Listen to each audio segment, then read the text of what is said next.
Ya, baik. Selamat pagi teman-teman semua. Salam berjumpa lagi dengan saya Alfri. Saat ini kita memasuki sesi pertemuan tutorial web keempat, yang dimana pada pertemuan ini saya bermaksud untuk membahas mengenai tugas ketiga teman-teman, dan mungkin juga ada pembahasan-pembahasan atau diskusi lainnya yang terkait dengan tugas teman-teman. Pertama-tama saya harapkan teman-teman dalam keadaan sehat, sehingga teman-teman dapat menyelesaikan kegiatan tutorial web maupun kegiatan tuton ini. Ya, baik teman-teman. Di sini saya ingin menekankan kembali bahwa untuk tugas mata kuliah berpraktik ini wajib teman-teman mengerjakan ketiga-tiganya. Tidak boleh salah satu, salah dua, harus ketiga-tiganya. Ya, jadi jangan teman-teman berharap bahwa saya cukup mengerjakan satu tugas saja, toh ada nilainya. Atau saya hanya mengerjakan dua tugas saja, toh ada nilainya juga.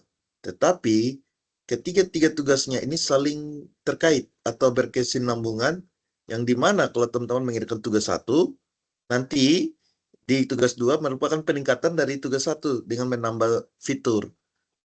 Lalu di tugas ketiga juga masih berkaitan dengan tugas satu dan dua, di mana ada persamaan dan ada sedikit modifikasi. Seperti itu ya teman-teman. Wajib mengerjakan ketiga-tiganya, tidak boleh salah satu atau salah dua. Karena untuk penilaian mata kuliah berpraktik ini, semua tugas wajib dikerjakan sehingga teman-teman bisa dinyatakan lulus. Itu saja yang saya tekankan. Untuk saat ini kita akan membahas mengenai soal ketiga. Oleh karena itu saya akan share screen dulu.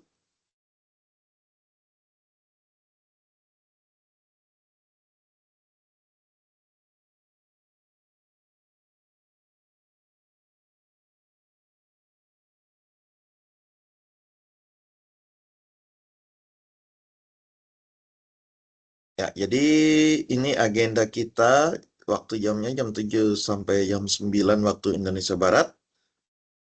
Semoga teman-teman yang bisa bergabung dapat bergabung. Ya, kalau di waktu Indonesia Tengah itu di jam 8 hingga jam 10. Kalau di Indonesia Timur berarti jam 9 sampai jam 11. Oke, kita lihat tentang tugasnya.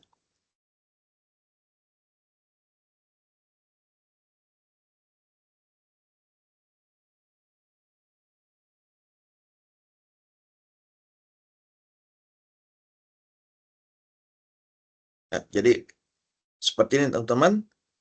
Untuk tugas praktik 3 itu ada indikatornya, yaitu teman-teman mampu mengimplementasikan konsep abstraksi dan atau inheritance.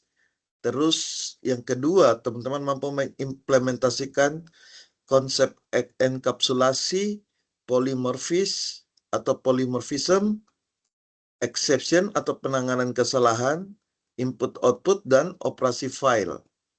Ya, untuk abstraksi dan enkapsulasi itu sudah saya jelaskan di pertemuan web ketiga sebelumnya. Sedangkan untuk polymorphism sempat saya singgung tapi belum sempat saya jelaskan. Nanti mungkin sebentar saya jelaskan jika ada waktu, termasuk exception maupun I/O. Dan yang ketiga, mampu mengimplementasikan materi-materi sebelumnya. Ya, jadi poin ketiga ini merupakan bagian dari tugas pertama dan tugas kedua, yaitu di mana teman-teman sudah membuat tugas pertama dengan menggunakan struktur keputusan, ada array, ada string. Lalu di tugas kedua dari struktur keputusan array dan string itu, teman-teman menambah lagi dengan struktur perulangan, yaitu teman-teman bisa menggunakan for, bisa menggunakan while, atau do while, atau while do. Seperti itu ya teman-teman. Ya, jadi di tugas ketiga dimodifikasi lagi, ada penambahan 2 poin di atas. Nah, apa yang harus teman-teman kerjakan di tugas ketiga? Di tugas ketiga masih sama, yaitu tentang manajemen restoran. Ya, hampir mirip ya dengan tugas 1 dan 2, tetapi ada beberapa poin tambahan.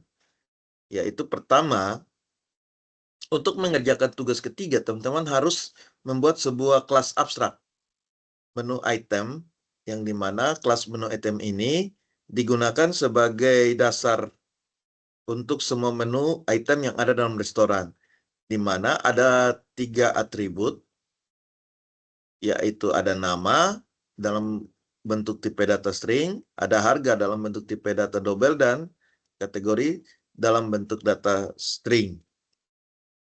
Lalu dari kelas abstrak ini, wajib ada metode abstrak dengan nama tampil menu yang digunakan untuk menampilkan informasi tentang item menu. Nah ya, poin pertama, teman-teman membuat menu abstrak, lalu ada di dalamnya itu ada 3 atribut, dan lalu teman-teman membuat sebuah menu abstrak, metode abstrak yang digunakan untuk menampilkan menu dengan nama tampil menu. Lalu poin kedua, dari kelas abstrak ada kelas turunan. Jumlahnya 3, yaitu makanan, minuman, dan diskon, merupakan bagian dari kelas abstrak menu item. Nah, di kelas makanan dan minuman, ini merupakan subkelas dari menu item, yang dimana dia memiliki atribut tambahan yang sesuai dengan jenisnya. Jika makanan, maka harus ada jenis makanan. Jika minuman, maka harus ada jenis minuman. Selanjutnya, dari subkelas ini harus bisa ditampilkan dengan metode abstrak di atas, yaitu metode tampil menu. Ya, jadi setelah teman-teman buat kelas turunan makanan minuman, lalu nanti harus menggunakan metode abstrak tampil menu yang sudah dideklarasikan di atas. Lalu yang kedua itu ada kelas diskon, sama merupakan subkelas dari menu item atau turunan dari kelas menu item, yang dimana kelas diskon ini digunakan untuk menerapkan diskon khusus pada menu. Di dalam kelas ini terdapat atribut diskon dengan tipe data double, yang kemudian sama seperti sebelumnya, yaitu diimplementasikan menggunakan metode abstrak tampil menu untuk menampilkan informasi tentang diskon yang ditawarkan. Ya, jadi pertama kita buat dulu kelas abstrak, terus di dalamnya ada atribut-atributnya, lalu membuat kelas turunan dengan cara inheritance, yang dimana teman-teman membuat subkelas ada 3, yaitu makanan, minuman, dan diskon. Yang dimana masing-masing subkelas ini harus bisa diimplementasikan dengan metode abstrak tampil menu yang sudah dibuat pada kelas abstrak sebelumnya. Oke, terus yang ketiga, harus ada sebuah kelas menu yang digunakan untuk mengelola semua item menu yang ada dalam restoran. Nah, kalau yang poin 3 ini sudah seperti teman-teman buat di tugas 1 maupun tugas 2 ya, yang dimana memiliki atribut array list untuk menyimpan semua item menu, yaitu misalnya teman-teman jenis makanan, misalnya nasi padang atau nasi goreng, harganya, stok awalnya berapa, itu semua sudah teman-teman buat di dalam array list. Begitu pula untuk minumannya. Lalu poin keempat, teman-teman membuat kelas pesanan, yang dimana kelas pesanan ini digunakan untuk mencatat pesanan pelanggan. Artinya apa? Pada saat pelanggan memesan, yaitu di kelas pesanan itu harus mampu mencatat pelanggan tersebut memesan jenis makanan apa atau minuman apa, jumlahnya berapa, harga satuannya berapa, dan harga total yang harus dibayarkan berapa. Oke, yang dimana kelas pesanan ini merupakan catatan untuk pesanan pelanggan yang memiliki array list untuk menyimpan item-item yang dipesan oleh pelanggan. Lalu, di poin kelima, implementasikan konsep inheritance dengan benar antara kelas-kelas ini. Ya, tadi sudah ditentukan di atas bahwa ada kelas turunan. Nah, kelas turunan itu sama seperti kita sudah menerapkan konsep inheritance. Tetapi kita gunakan dengan benar antara kelas-kelas ini, sehingga tidak ada kelas atau subkelas yang akan kita buat itu menjadi tumpang tindih. Poin keenam, mampu mengimplementasikan konsep enkapsulasi dengan membatasi akses ke atribut-atribut kelas. Ya, akses-akses itu bisa saja hanya akses public, private, atau protected. Ya, disesuaikan dengan penggunaannya ya. Lalu poin ketujuh, harus ada error handling atau menggunakan exception. Sehingga jika mencoba akses terhadap item yang tidak ada dalam menu, itu berarti ada semacam peringatan, sehingga ini kita diarahkan untuk mengoperasikan sesuai dengan apa yang ada di dalam programnya. Lalu poin 8 ini merupakan tampilan. Ya, kurang lebih nanti teman-teman pada saat program di run itu harus menampilkan apa saja gitu ya. Jadi pada saat program di run, yaitu pengguna bisa untuk menambahkan item baru ke menu, bisa saja item makanan ditambahkan, item minuman ditambahkan, atau item diskonnya yang ditambahkan. Terus menampilkan menu restoran, jadi menampilkan makanan apa saja yang tersedia, minuman apa yang tersedia. Terus mampu menerima pesanan dari pelanggan dan mencatatnya, yaitu di sini sudah ada konsep I/O dan operasi file. Terus menghitung total biaya pesanan, yaitu jadi kalau misalnya ada pesanan lebih dari harga yang ditentukan, mungkin kena diskon, ya ada promo atau terdapat penawaran diskon, jadi itu harga yang dibayar tidak harus sama seperti harga totalnya ya. Terus berikutnya teman-teman mampu membuat program yang bisa menampilkan struktur pesanan pelanggan. Ya, ini berkaitan juga dengan input output dan operasi file, yaitu untuk output, dan yang terakhir kemampuan untuk bisa keluar dari program. Poin ke-9, implementasikan operasi input output dan operasi file untuk menyimpan dan memuat daftar menu dari sebuah file teks, dan juga menyimpan struktur pesanan dan memuat dari file teks. Ya, ini sudah saya jelaskan tadi ya. Jadi pada saat menerima pesanan dari pelanggan itu sudah ada operasi input, yaitu mencatat ke dalam sebuah file teks, lalu dari file teks tersebut dibuat lagi di load pesanan apa saja beserta harga dasar dan total bayarnya. Nanti di sini akan membuat struk pelanggannya. Ya, ini untuk operasi outputnya. Lalu ke-10, teman-teman menggabungkan seluruh code ini menggunakan struktur keputusan dan pengulangan sesuai dengan kebutuhan. Ya, ini sebenarnya hampir sama seperti tugas 1 dan 2. Ya, jadi seperti kebutuhan itu maksudnya bisa saja di saat teman-teman ingin menampilkan menu dan memproses pesanan, itu menggunakan ini struktur keputusan atau percabangan atau kondisi, yaitu if else atau switch case. Bisa juga teman-teman menggunakan perulangan, menggunakan for atau while. Poin ke-11 sama seperti tugas 1 dan 2, yaitu teman-teman membuat video penjelasan. Artinya teman-teman wajib menerangkan menggunakan video coding yang sudah dibuat dengan waktu maksimal 15 menit. Adapun petunjuk tambahannya adalah yang pertama, teman-teman harus membuat antarmuka atau abstrak kelas jika diperlukan untuk mengimplementasikan kelas abstrak seperti antarmuka untuk makanan, minuman, dan diskon. Tadi sudah dijelaskan di poin 1, yaitu harus ada kelas abstrak yang namanya menu item. Yang dimana menu item itu ada untuk makanan, minuman, dan diskon. Ketiga itu merupakan subkelas dari menu item, seperti yang di sini ya. Jadi harus ada menu item, terus ada kelas turunan atau subkelas.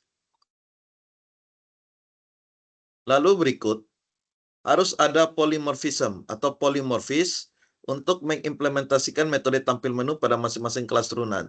Ya, jadinya nanti di setiap kelas turunan itu harus bisa diimplementasikan dengan metode tampil menu. Dengan memanggil metode tampil menu nanti akan menampilkan apa saja makanannya, apa saja minumannya, dan juga berapa diskonnya.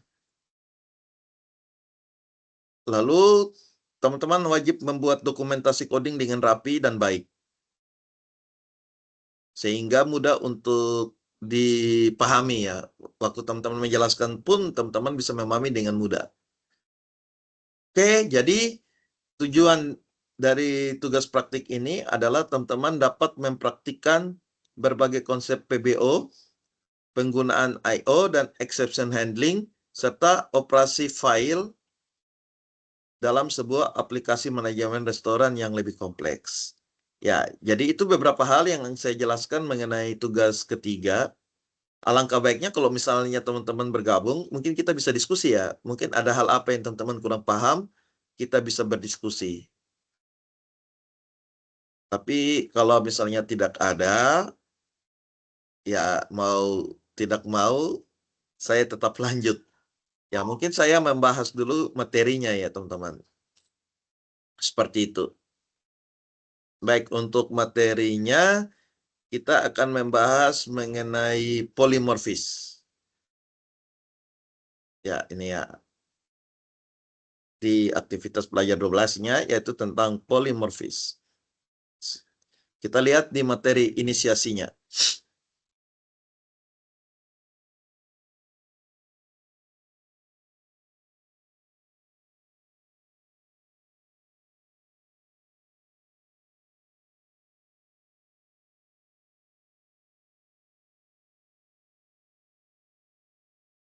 Ya, jadi untuk materi pertama, saya akan membahas konsep polimorfis yang dimana terdapat pada aktivitas belajar 12 di materi inisiasi. Langsung saja, polimorfis atau polimorfism itu merupakan kemampuan dari sebuah objek untuk membolehkan mengambil beberapa bentuk yang berbeda. Yang artinya bisa banyak tapi sementara. Ya, banyak sementara dalam bentuk. Ya, jadi berarti banyak sementara berarti bentuk. Ya, jadi ada bentuknya atau objeknya. Nah, polimorfis atau polimorfisme adalah suatu kejadian ketika objek dapat mengungkap banyak hal melalui suatu cara yang sama. Suatu objek dapat memiliki berbagai bentuk sebagai objek dari kelas itu sendiri atau objek dari superkelasnya. Jadi, suatu kejadian yang dipakai ini adalah ketika sebuah objek itu bisa mengungkap banyak hal melalui suatu cara yang sama. Ya, banyak hal ini misalnya seperti ini. Misalnya vegetarian. Ya, seperti yang kita ketahui bahwa vegetarian itu merupakan kelompok yang hanya memakan sayurannya, vegetables. Nah, itu vegetarian. Nah, untuk vegetarian itu, objeknya itu bisa saja manusia, bisa saja hewan. Nah, anggap saja saya mengambil hewan. Hewan yang vegetarian. Berarti saya harus menurunkan lagi kelompoknya. Hewan mana sajakah yang memakan tumbuhan? Ya, contoh saja misalnya saya mengambil rusa. Bisa juga mengambil kelinci. Itu karena mereka merupakan jenis hewan pemakan tumbuhan atau hewan vegetarian atau vegetables. Ya, seperti itu ya. Terus dalam konsep PBO, dalam konsep PBO, hal ini memungkinkan digunakannya suatu interface yang sama untuk memerintahkan objek agar melakukan aksi atau tindakan yang mungkin secara prinsip sama namun berbeda secara proses. Ya, seperti tadi ya sudah saya jelaskan ya. Jadi saat kita mendefinisikan vegetarian, berarti yang terpikirkan, yang masuk dalam vegetarian itu apa saja? Bisa saja manusia, bisa saja hewan atau binatang. Ya, ini contoh ya, mengidentifikasi polymorphism atau polimorfisme atau polimorfis.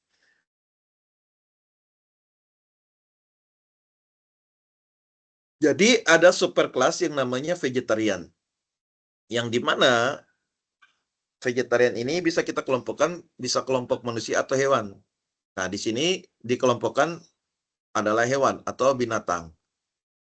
Nah, untuk binatang berarti kita harus menentukan binatang apa saja yang merupakan binatang vegetarian atau binatang pemakan tumbuhan. Salah satu contohnya misalnya rusa.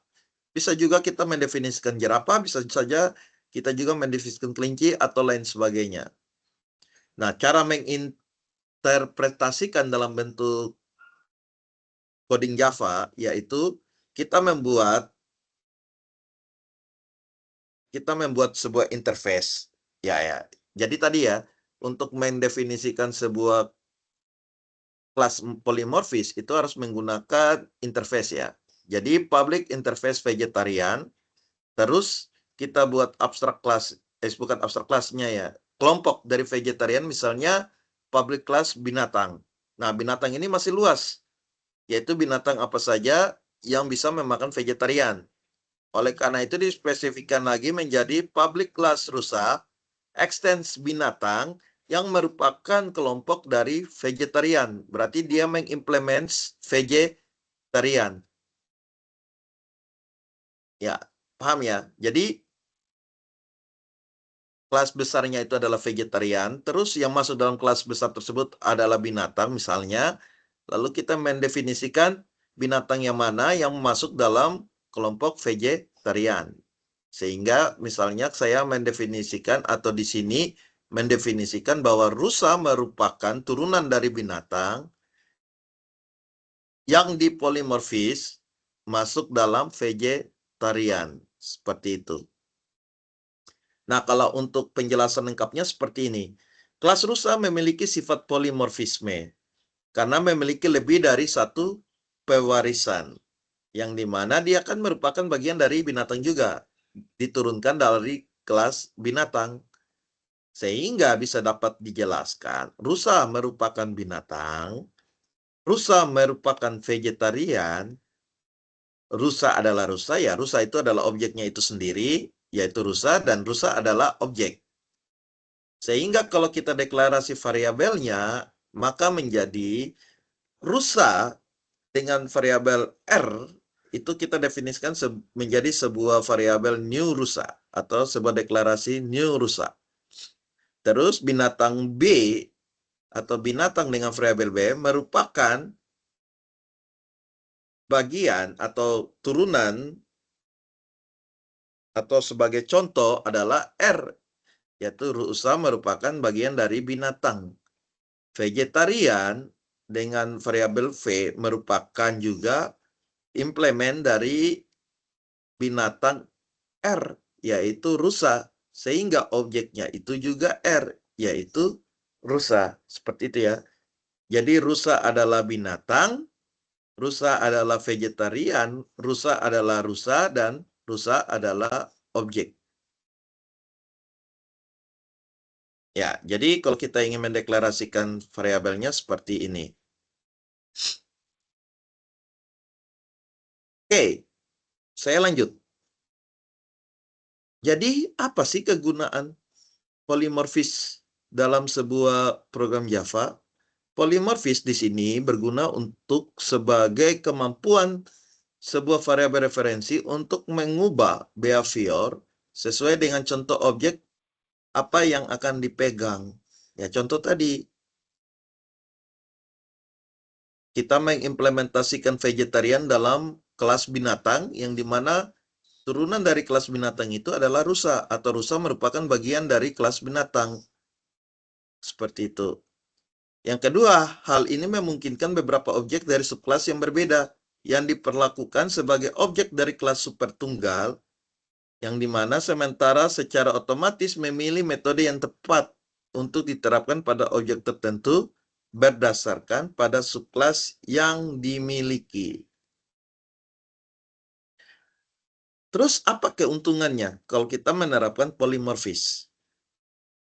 Keuntungan dari polimorfis yang pertama, dapat menggunakan kelas-kelas yang dibuat sebagai superkelas dan juga dapat membuat kelas-kelas baru berdasarkan superkelas sebelumnya dengan karakteristik yang lebih khusus dari behavior umum yang dimiliki oleh superkelas. Jadi kita bisa membuat kelas-kelas lagi berdasarkan superkelas yang ada, tapi dengan karakteristik yang baru ya, atau yang lebih khusus. Berarti kita menambahkan. Jadi kalau misalnya kita sudah menurunkan, itu kan otomatis dia memiliki sifat yang sama atau behavior yang sama dari induknya. Namun kita bisa lebih spesifik lagi, karena setiap anak atau turunan bisa saja sama dengan induk, bisa saja ada ciri khas atau perbedaannya. Terus yang kedua, dapat membuat superkelas yang hanya mendefinisikan behavior, namun tidak memberikan implementasi dari metode-metode yang ada. Hal ini berguna jika kita ingin membuat semacam template kelas, yang dimana kelas semacam ini disebut juga sebagai kelas abstrak, karena behaviornya masih abstrak dan belum diimplementasikan. Lalu, subkelas-kelas dari kelas semacam ini juga yang disebut sebagai kelas konkret, yang mengimplementasikan behavior abstrak sesuai dengan kebutuhan masing-masing. Ya, itu sudah saya jelaskan juga, hampir sama seperti sebelumnya. Terus yang ketiga, dengan adanya polimorfis, itu bisa menghindari duplikasi objek. Ya, jadi objek yang sama tidak kita definisikan lagi ya, berulang-ulang. Sehingga terjadi duplikasi objek, atau kita menggunakan objek yang sama berulang-ulang. Kita juga dapat menciptakan kelas baru dari kelas yang sudah ada, sehingga tidak perlu menulis kode dari nol. Nah, ini cukup membantu juga bagi programmer ya, sehingga struktur kodenya tidak terlalu panjang. Ataupun mengulangnya, namun tetap bisa menambahkan atribut dan atau metode yang unik dari kelas itu sendiri. Dalam konsep yang lebih umum, seringkali polimorfis disebut dalam satu interface banyak aksi. Ya, jadi di dalam satu interface polimorfis, itu banyak sekali metode-metode yang bisa kita pakai atau bisa kita tambahkan sehingga bisa mendefinisikan secara khusus maksud dari program ini. Ya, intinya seperti itu.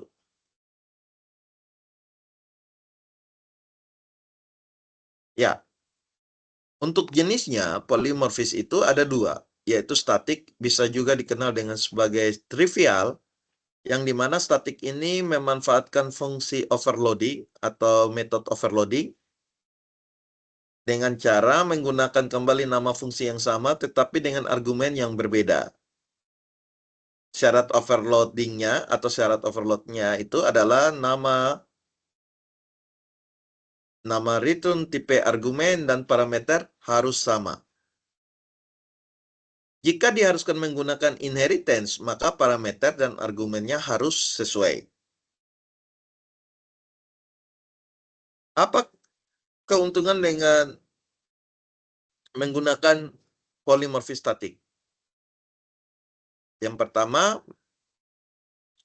di dalam polimorfis statik, dengan menggunakan kemampuan overload Java, dapat memiliki lebih dari satu metode dengan nama yang sama di dalam suatu kelas. Terus yang kedua, metode yang di-overload dan yang meng-overload sebenarnya adalah metode yang benar-benar berbeda, namun memiliki kesamaan nama saja. Terus keuntungan yang ketiga, konstruktor dapat di-overload. Ya, ini jadi untuk penggunaan statik polimorfis atau bisa juga kita kenal dengan trivial, yaitu dengan memanfaatkan fungsi overload. Dengan fungsi overload itu dapat membantu kita jika ada kelas turunannya, maka parameternya itu dan argumennya harus sesuai. Aturan dari overload itu sendiri di dalam polimorfis statik yaitu metode yang mengoverload harus merubah argumen listnya. Karena aturan ini merupakan satu-satunya syarat agar bisa di overload atau agar dapat terjadi overload. Terus yang kedua, metode yang overload boleh merubah return type-nya. Dan yang ketiga, metode yang overload boleh merubah access modifier. Terakhir, metode yang overload boleh melempar check exception atau melempar kesalahan yang lebih luas atau baru sama sekali dari metode di kelas tersebut atau di subkelasnya. Jadi dengan yang overload ini, dia bisa melempar kesalahannya di luar dari kelasnya. Sedangkan jenis yang kedua dari polymorphis itu adalah dinamis atau dynamic polymorphis dengan memanfaatkan fungsi overread atau overreading. Fungsi overreading di sini merupakan sebuah fungsi dalam kelas turunan yang memiliki nama, return type argumen, memiliki nama return, tipe argumen, dan fungsi yang sama dengan fungsi dalam kelas induk. Syarat dari overread adalah nama metode, return type, dan parameter harus sama. Jika tidak sama, maka bukan dianggap sebagai overread, tetapi dianggap sebagai subclass yang lain. Pada overread, diharuskan menggunakan pewarisan atau inheritance agar dapat digunakan pada tiap-tiap kelas. Keuntungannya, dengan overreading, dapat memiliki pengenal metode yang sama persis dengan pengenal metode yang ada di superclass. Tetapi, metode-metode ini memiliki behavior yang berbeda. Terus yang kedua, konstruktor tidak dapat di overreading sebab konstruktor tidak diturunkan ke subkelasnya.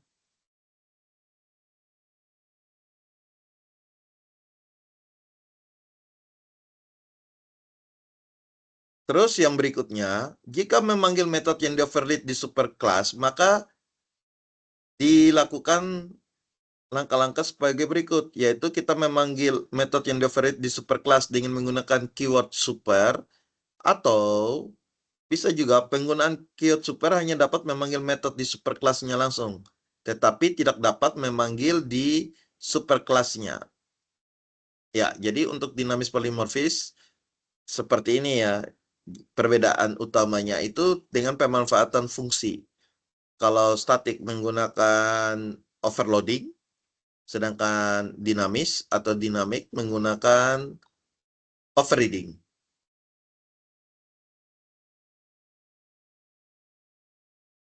Bagaimana syarat akses dari modifier?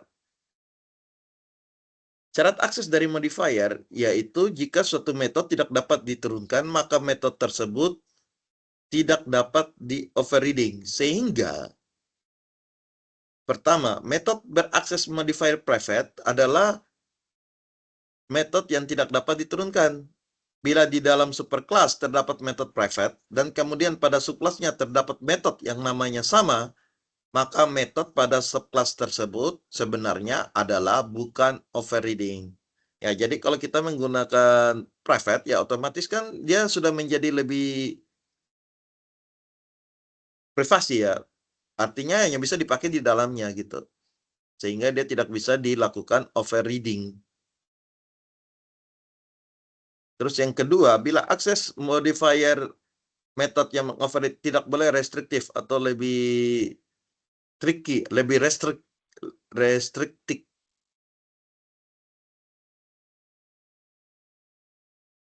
Ya, kurang lebih restriktif ya. Restrict bila dibandingkan dengan akses modifier yang di overread. Ya, jadi dia harus bisa lebih terbuka gitu ya. Bukan terkunci. Ya, ini contoh dari beberapa pemanfaatan polymorphis. Misalnya superclassnya itu adalah manusia. Dan di mana ada turunannya itu, ada metodenya itu bahwa manusia itu bisa makan, bisa tidur, dan bisa bergerak. Lalu turunan dari manusia itu adalah beberapa manusia yang memiliki pekerjaan atau profesi. Misalnya manusia sebagai siswa, atau siswa yang merupakan turunan dari manusia itu juga sama memiliki ketiga metode yang dimiliki oleh manusia, yaitu bisa makan, bisa tidur, dan bisa bergerak. Begitu pula di karyawan, programmer maupun profesor. Ya, sama-sama memanfaatkan fungsi dari override, sehingga mereka semua itu bisa diturunkan.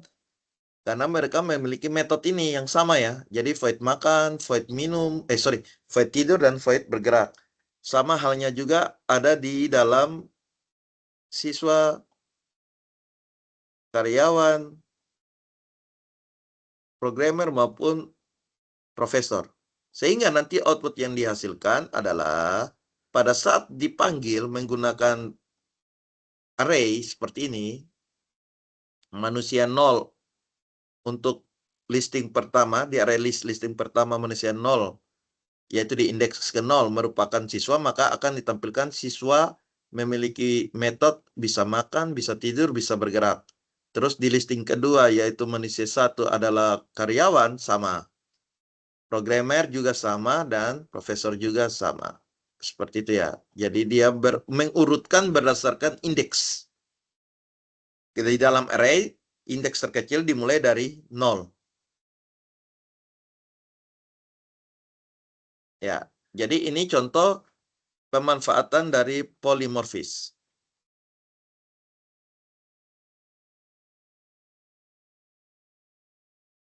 Ya, jadi seperti itu. Ya, berhubung sampai sekarang belum ada yang bergabung, jadi tidak ada diskusi. Saya lanjut saja ke aktivitas belajar 13. Maaf, masih 12, tapi saya minta teman-teman nanti tolong pelajari dan mempraktekkan apa yang ada di dalam materi pengayaannya ya. Ya, di sini sudah ada contoh yang bagus menurut saya secara pribadi. Ini teman-teman bisa lihat bagaimana pemanfaatan inheritance, polymorphism, dan sebagainya ya. Nah, ini teman-teman bisa melihat dan mencoba. Ya,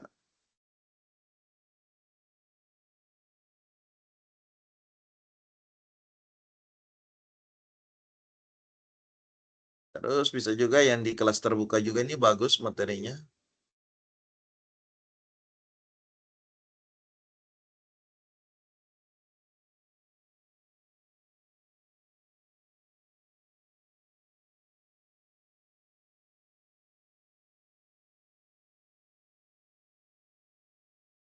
Ya, jadi teman-teman silakan mempraktikkan sendiri ya ini materi-materinya. Ini sudah cukup bagus dan lengkap. Atau yang paling bawah tentang kendaraan. Ya, ini.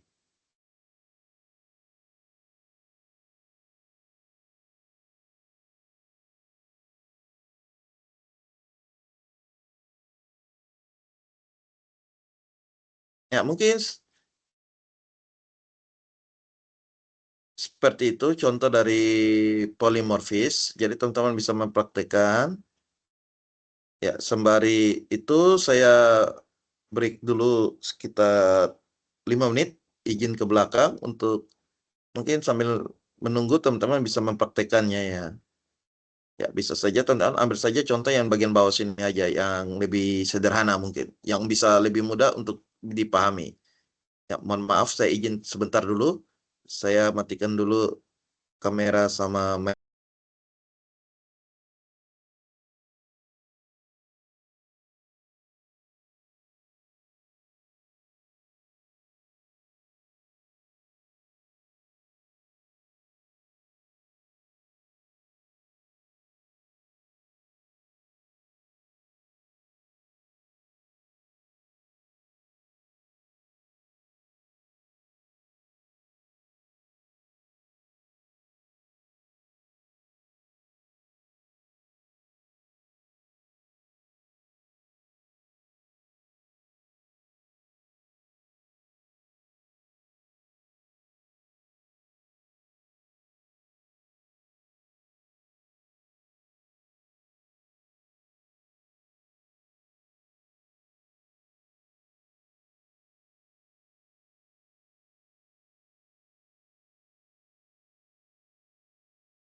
Ya, baik, saya lanjutkan lagi. Mohon maaf ya, tadi saya sempat izin sebentar. Ya, jadi nanti teman-teman minta tolong, silakan mempraktikkan contoh-contoh yang ada di dalam materi pengayaannya ya, sehingga supaya teman-teman bisa lebih paham. Karena ini menurut saya ini sudah cukup baik. Mengingat waktu, karena untuk tuh web sendiri kalau kita bahas selama 2 jam tidak akan habis-habisnya ya teman-teman ya. Ini supaya saya bisa lanjut ke materi di aktivitas belajar 13.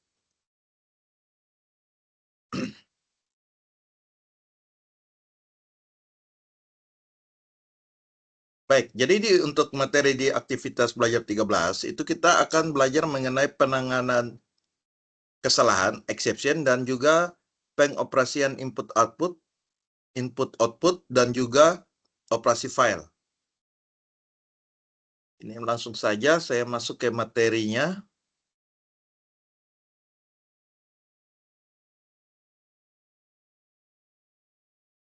Oke, untuk penanganan kesalahan, itu merupakan bagian di mana kita menemukan sebuah kesalahan yang dijalankan dalam program. Ya, yang biasa kita mengenal dengan istilah error handling.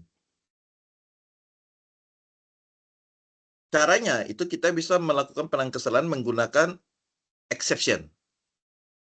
Nah, di dalam kesalahan tersebut bisa saja disebabkan oleh hardware, software, ataupun bisa saja algoritma atau kesalahan logika itu sendiri yang kita terapkan di dalam pembuatan program atau coding programnya. Sehingga setiap kesalahan itu memiliki metode atau solusi yang berbeda-beda teknik penanganannya. Nah, untuk kesalahan itu sendiri terdiri atas 2 jenis, yaitu kesalahan pada hardware dan software, dan juga kesalahan pada algoritma. Berikut adalah fitur-fitur yang terdapat dalam exception handling ya. Jadi,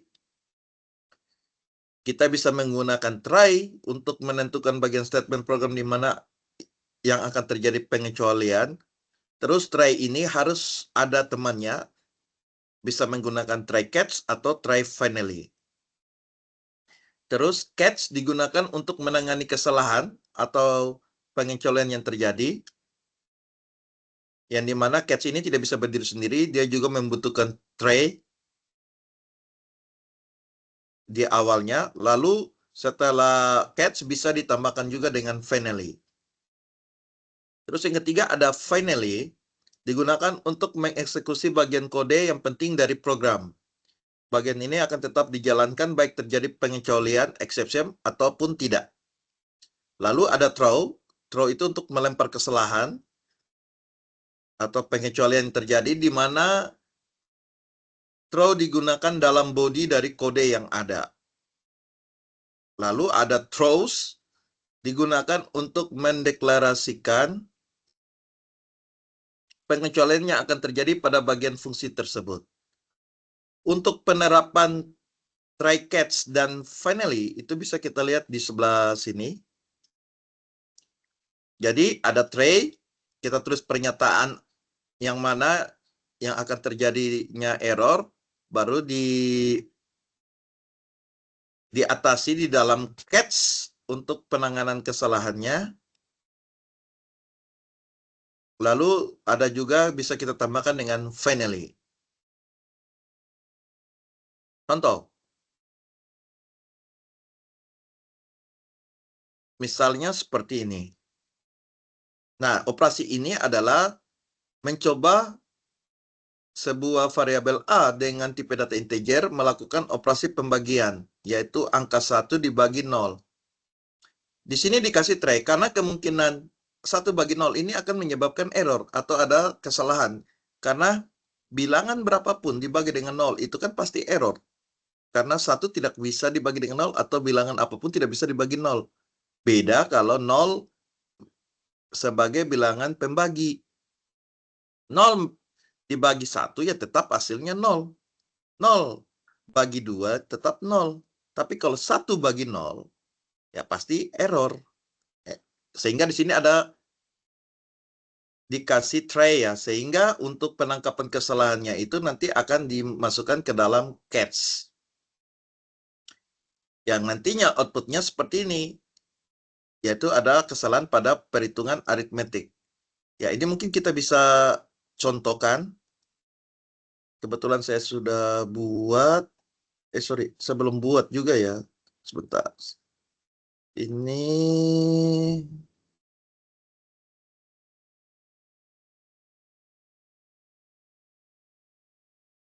ups, sepertinya aplikasinya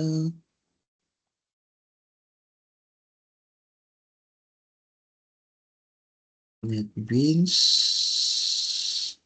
Oh iya, NetBeans-nya belum ada. Coba saya pakai Visual Studio Code aja.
Oke, kita coba.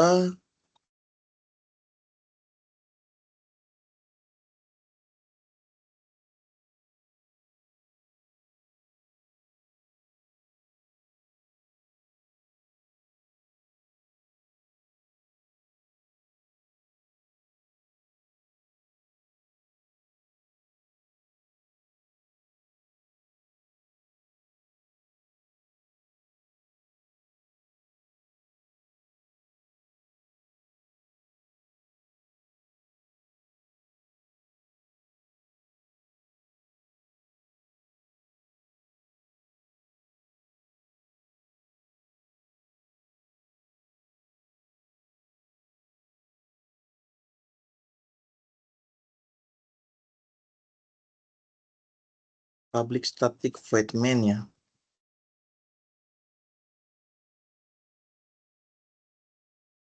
String RGS.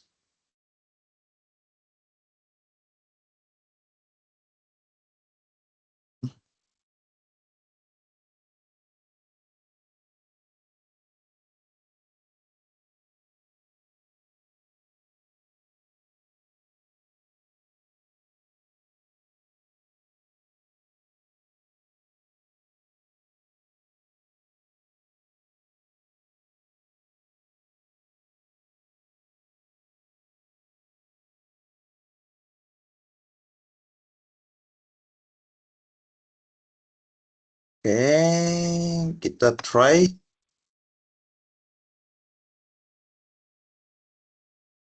Ya,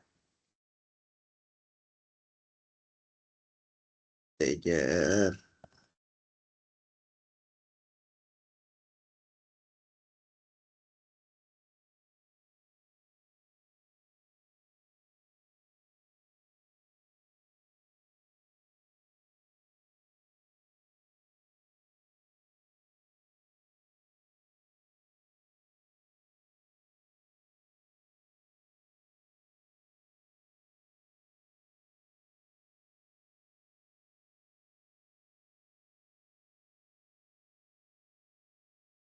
Kita langsung aja ya.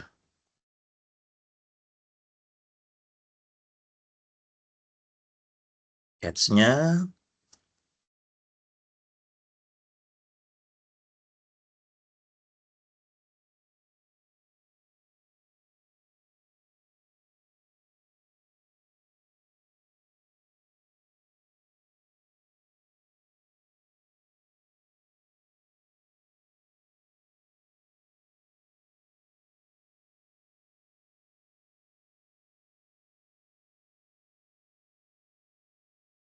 Oke,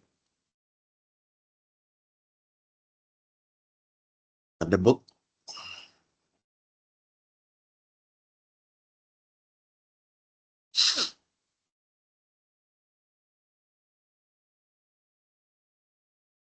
Ya, ini kita coba ya.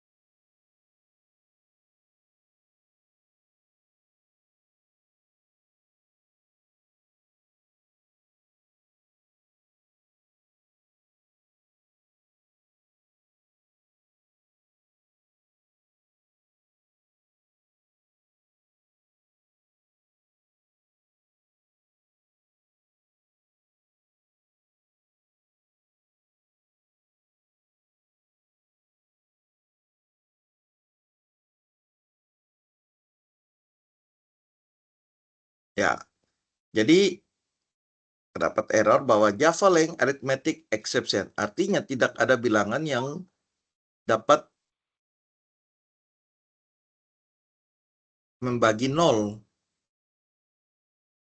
Ya, jadi tidak ada bilangan yang dapat membagi 0. Yang ada 0 dapat membagi bilangan apapun. Ini kalau misalnya saya balik, jadi 0 bagi 1,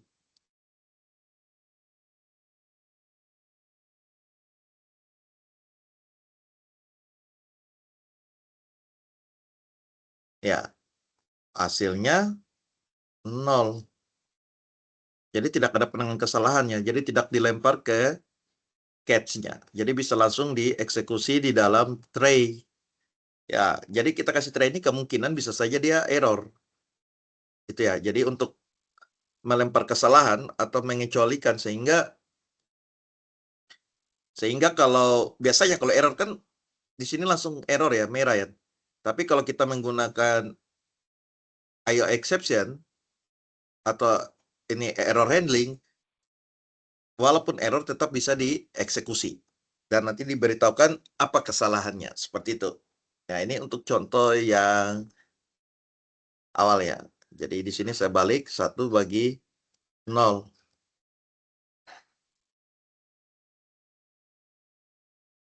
Saya lanjut.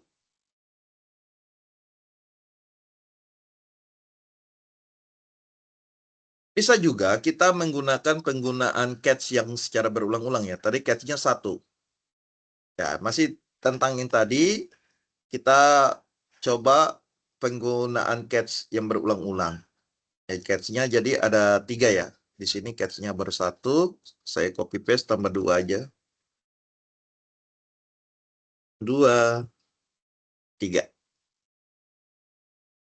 Nah, untuk penggunaan catch yang berulang tidak boleh sama. Kita harus apa ya, parameter dalamnya itu harus kita ganti. Misalnya pertama null pointer exception. Yang ini. Tidak boleh exception E, tapi null pointer exception. Oke. Terus yang kedua, array index outbound.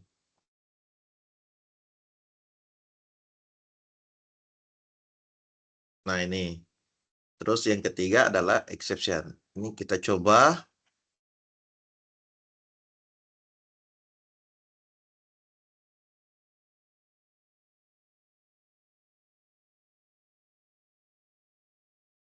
Ya, kita coba sama dia menghasilkan Java Lang arithmetic exception by 0. Jadi jika di apa ya, diperkirakan catch ini tidak bisa, maka kita tambahkan catch lagi. Ya, ini untuk mengatasi kesalahannya. Jadi untuk penggunaan catch bisa berulang-ulang, tapi lebih idealnya itu cukup 1 saja sih sebenarnya.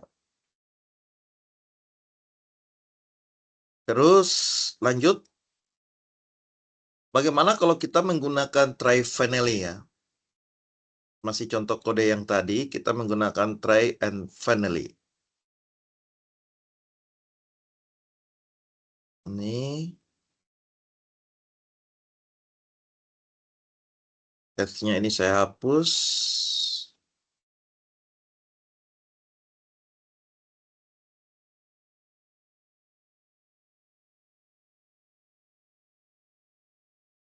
Teksnya saya ganti dengan finally. Jadi tidak ada ini.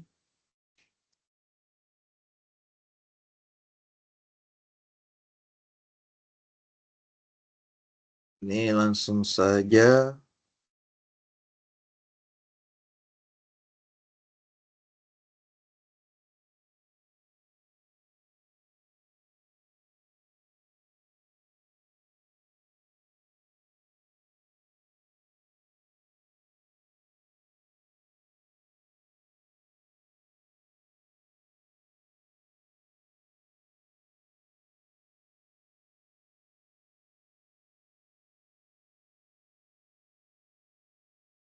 Oke.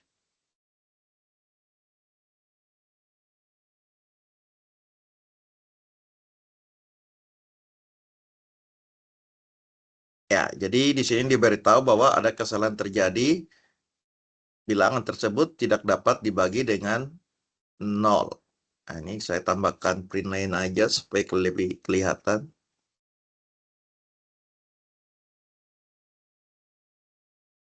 Nah, ini. Jadi dia memberitakan bahwa ada kesalahan terjadi, yaitu di dalam bagian eksepsinya itu di dalam operasi ini. A sama dengan 1 dibagi 0. Ya, jadi bisa juga menggunakan finally. Ya, seperti tadi sudah dijelaskan bahwa try itu temannya catch, atau juga bisa juga dengan menggunakan finally. Hanya bedanya catch-nya itu apa, ada eksepsinya, sedangkan finally itu outputnya langsung apa. Lanjut, kita lihat untuk penggunaan try catch finally. Kita kombinasikan.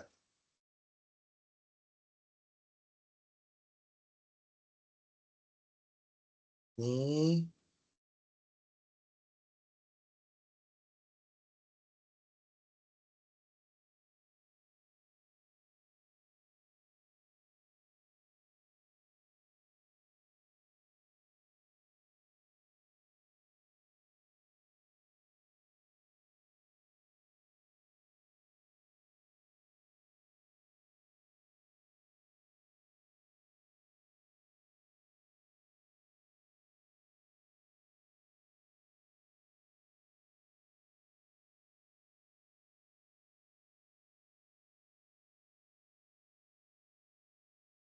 ya, misalnya seperti ini.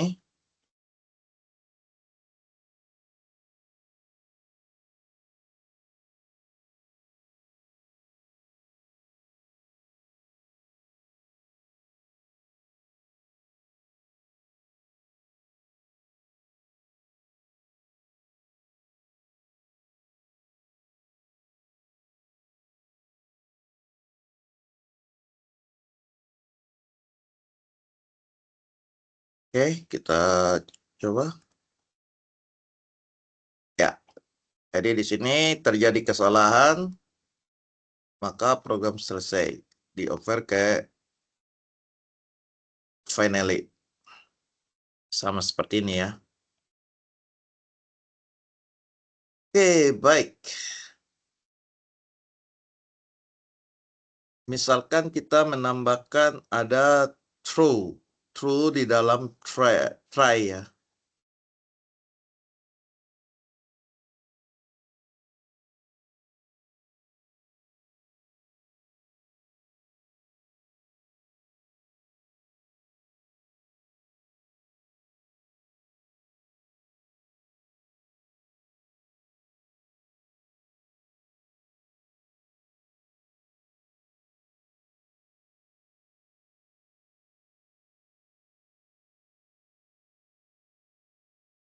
Misalkan kita tambahkan ada true.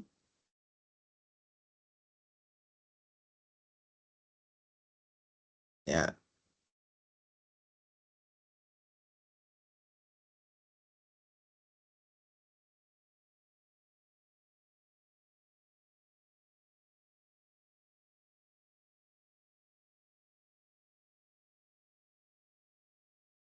Oke, kita jalankan. Ya, jadi ini ada la exception. Ini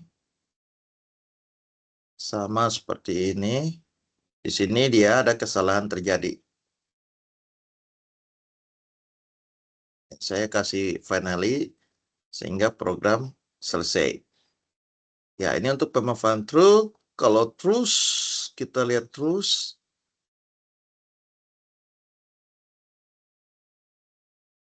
Try F. Ini push.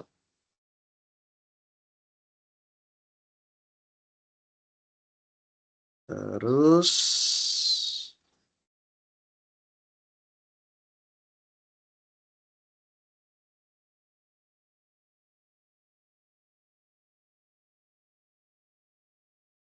ini tidak perlu.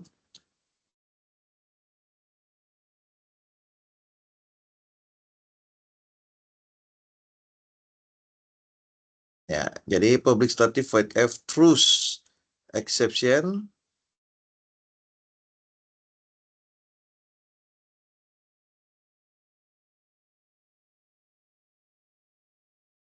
Null pointer. Ini ganti jadi null.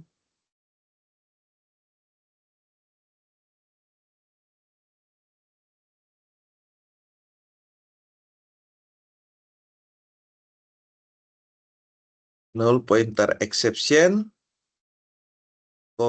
array index out of bound.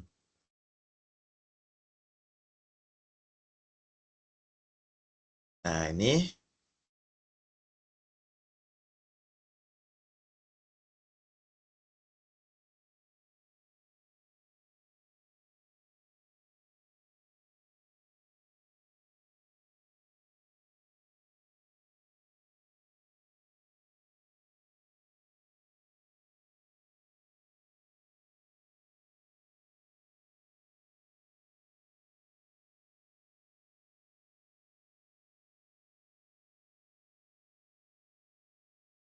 true new array.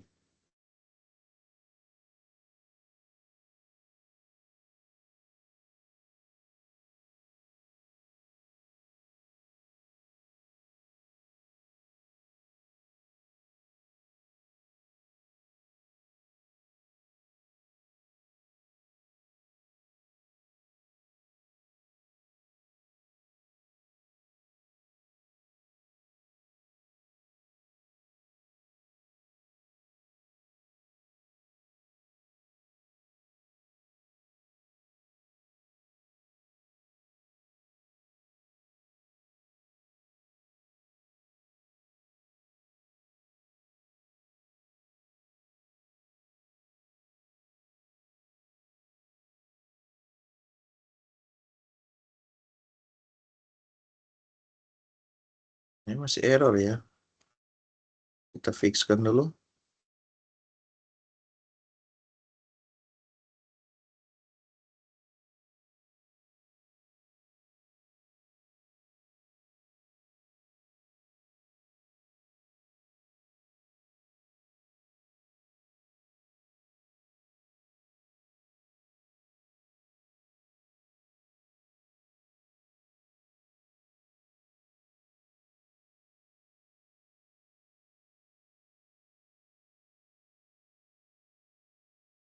Oh ya, dia hanya boleh salah satu ya. Tidak bisa dua-dua. Oke, kita run. Ya, jadi sini array index outbound exception. Ya, oke, sama. Jadi dia tidak bisa menggabungkan null pointer exception. Jadi dia buat salah satu saja ini. Atau bisa kita tambahkan juga ya, sebentar.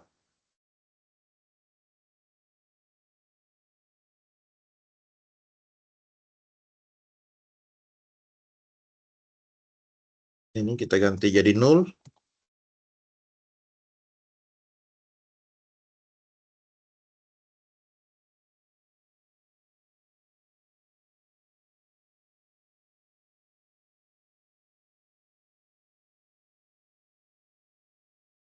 Oh iya, ini duplicate method.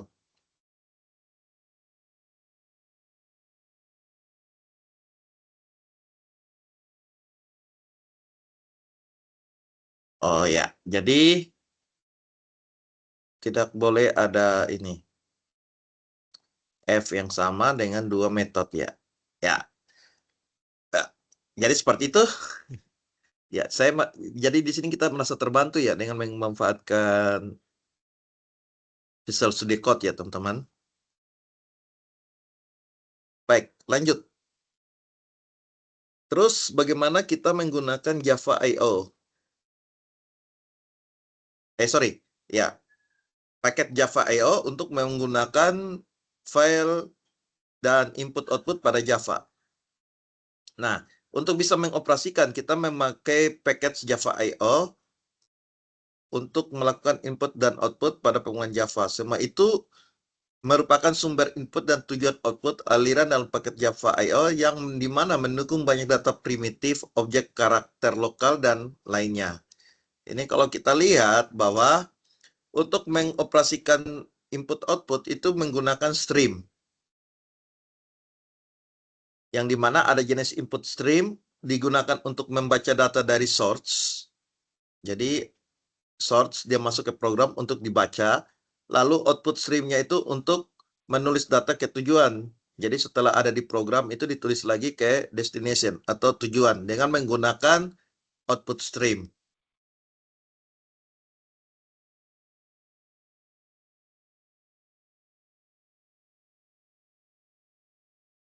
Nah, ya baik. Saya kembali.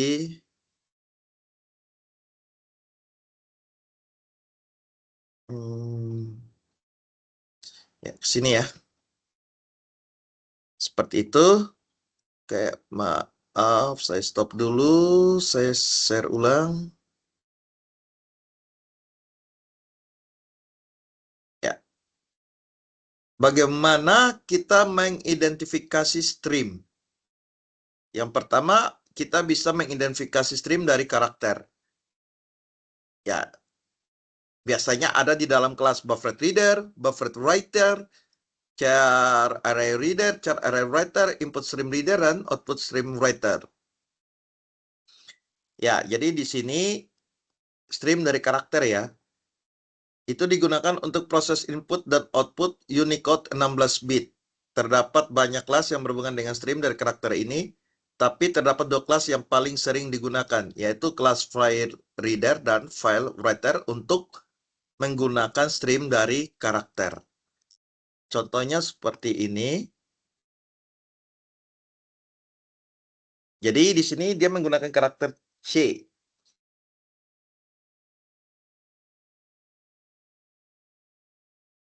Oke, mungkin saya contohkan lagi untuk stream C ya. Terus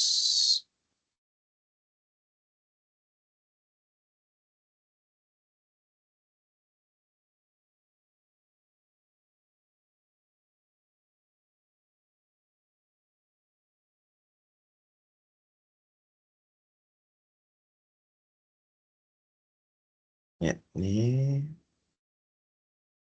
Hmm,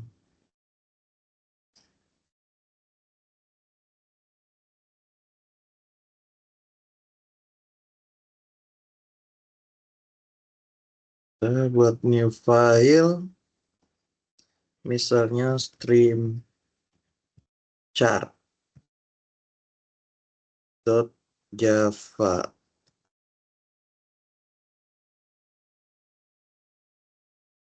Ini stream file dot java.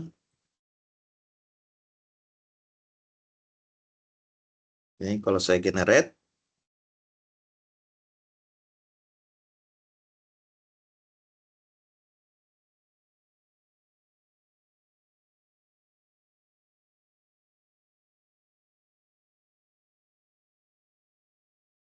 Oke, kita lakukan import Java IO.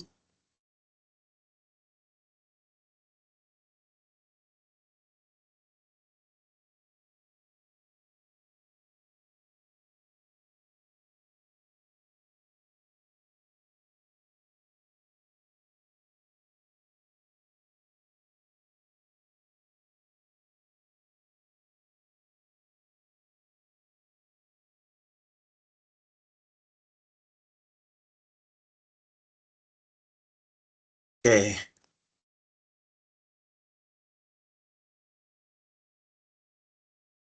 misalnya ini public static main string char. Oke, public static void mem throws exception.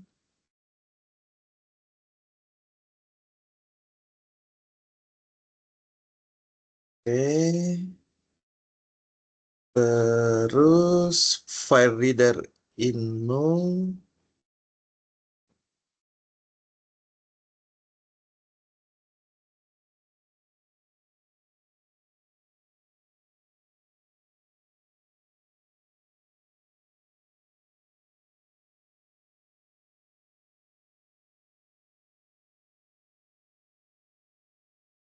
File writer.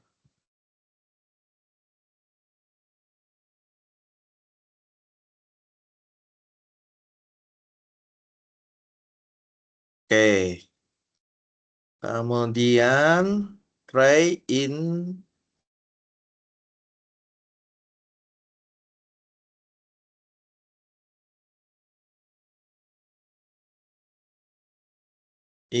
sama dengan new file reader.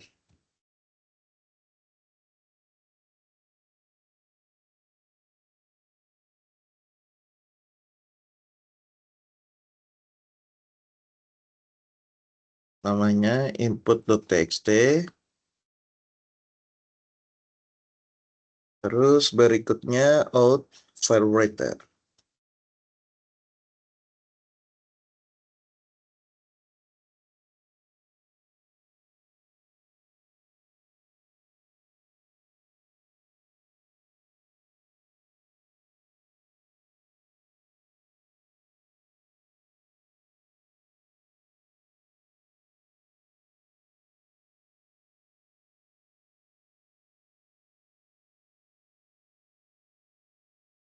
Terus integer c, while c sama dengan in read. Ya, in read tidak sama dengan -1 system out.write c.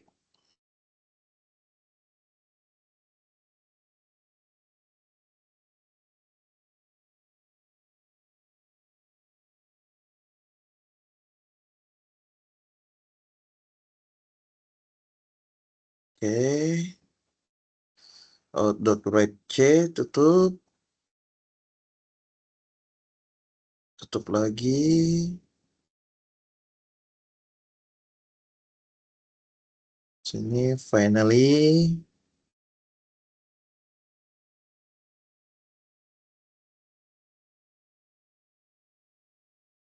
if in tidak sama dengan 0,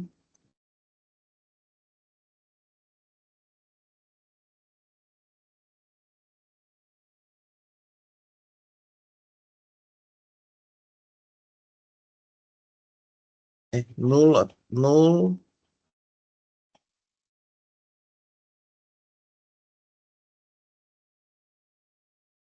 maka in close.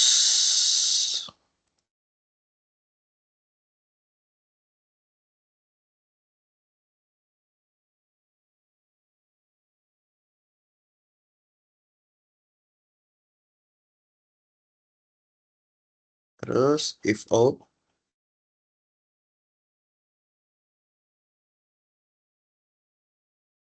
Oh ya, keren nih ya. Ya, jadi Menggunakan Visual Studio Code cukup membantu ya teman-teman. Sehingga saya menghemat waktu untuk mengetik. Dia akan otomatis.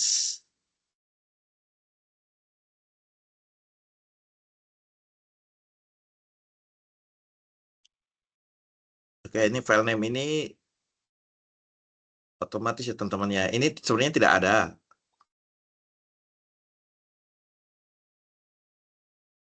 Oke, kita debug dulu.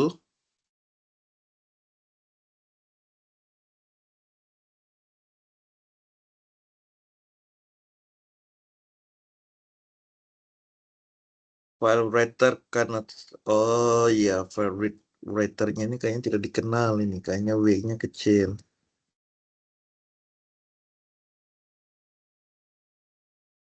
Oke. Debug lagi. File writer cannot be resolved.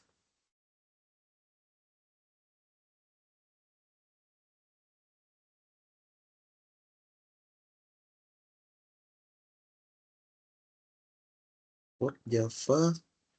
Oke, kita lihat dulu ya. Throws IO exception.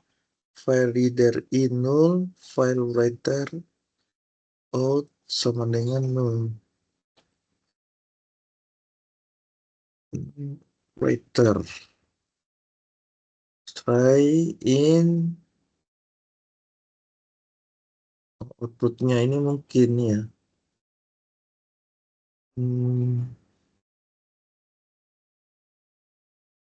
Out sama dengan new file writer.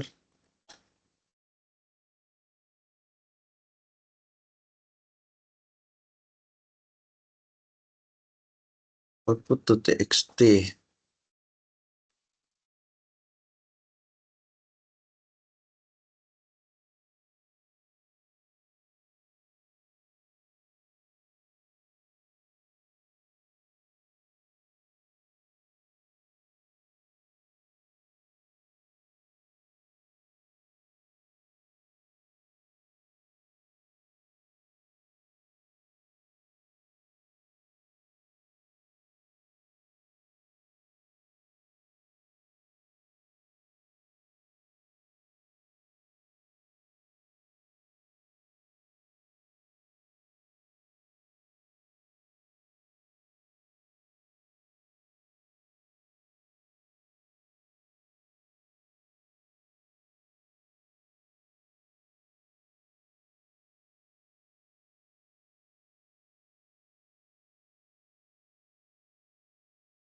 Oh iya, ini kita harus buat dulu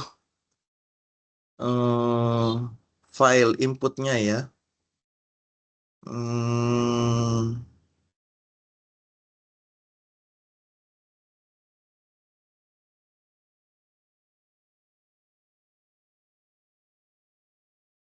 Sebentar. Ini ada di dokumen kayaknya. Ini exception stringchar. Jadi kita buat dulu sebuah file teks namanya input.txt. New text.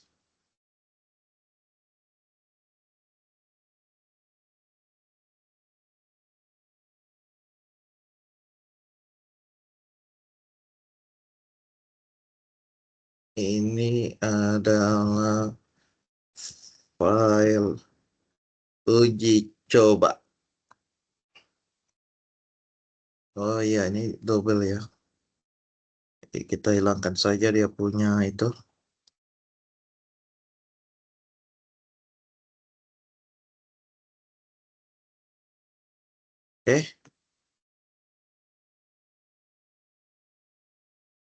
Bisa tidak ya? Seharusnya ada petnya juga ini.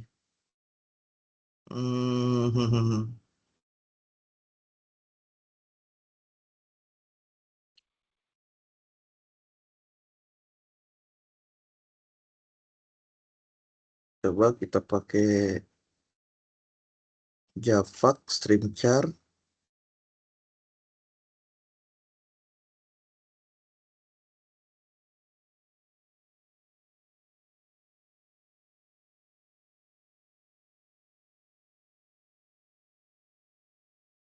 Mmm.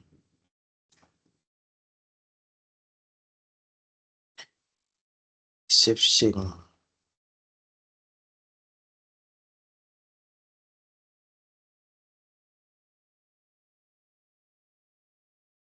Oh, ini harus dalam bentuk project ya? Salah saya juga tadi.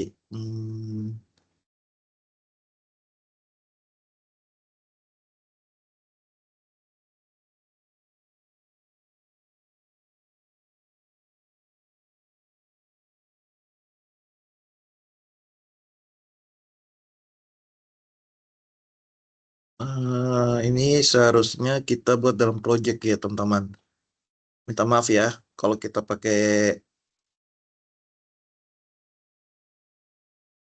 sebentar ya, saya coba buat project-nya dulu.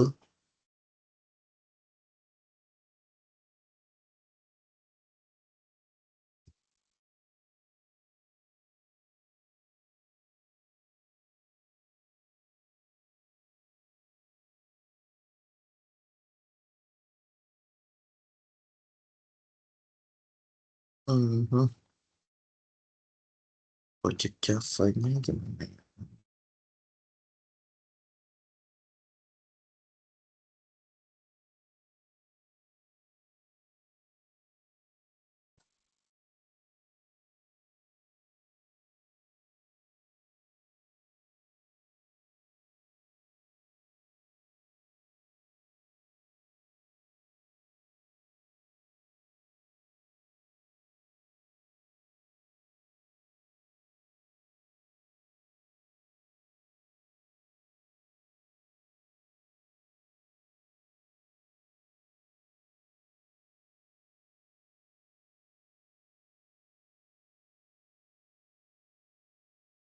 Coba stream.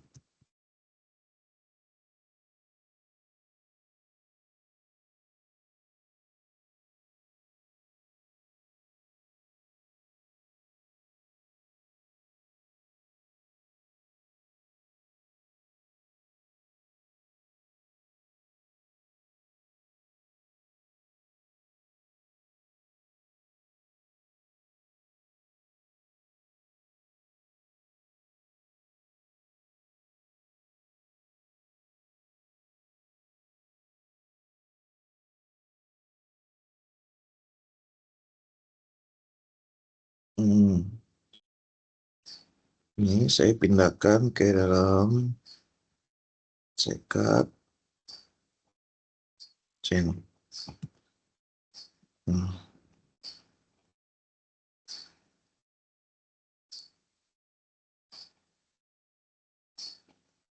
Oke, kita coba.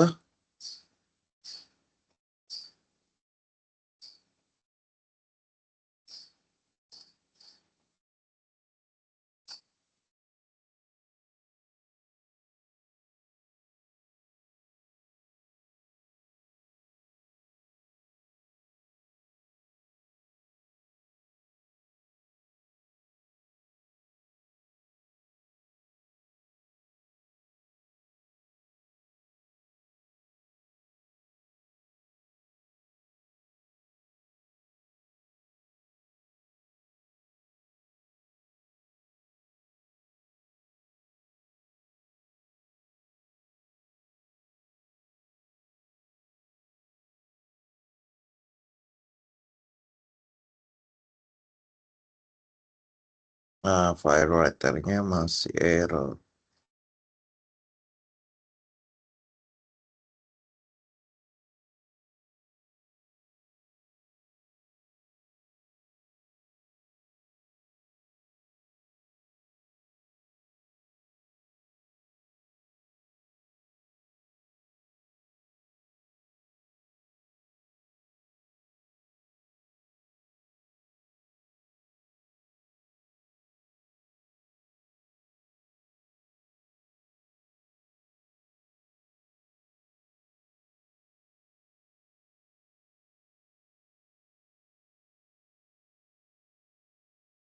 Fix.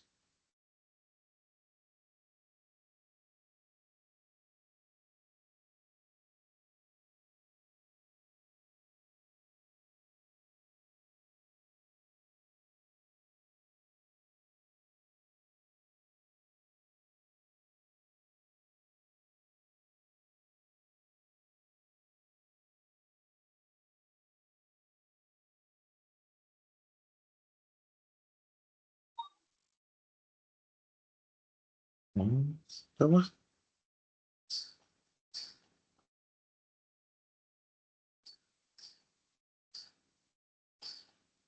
Oh ya, jadi seperti ini teman-teman. Ini adalah file coba. Ya, akhirnya jadi. Ya, minta maaf. Agak lama ya. Jadi agak sedikit berbeda antara yang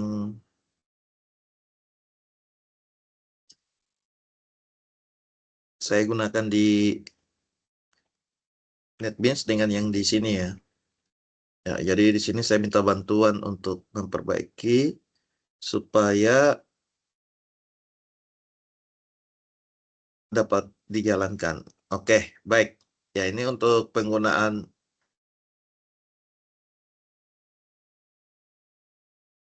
handling dan I/O. Jadi pertama kita harus buat dulu file input.txt. Lalu misalnya setelah berhasil dieksekusi, nanti isi dari input.txt ini akan disimpan dalam output.txt ini.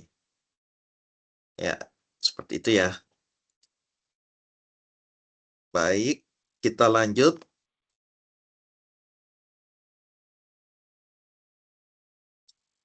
Tadi itu kita menggunakan stream karakter, sekarang stream bytes. Ya, sama. Ada buffered input stream, buffered output stream, byte area input stream, byte area output stream, data input stream dengan data output stream. Ya, ini kita lihat di sini.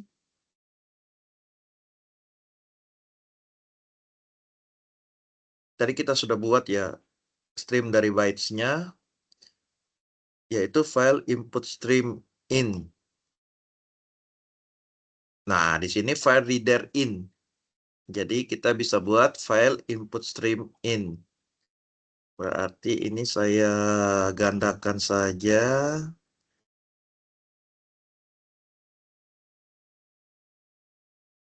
Jadi ini stream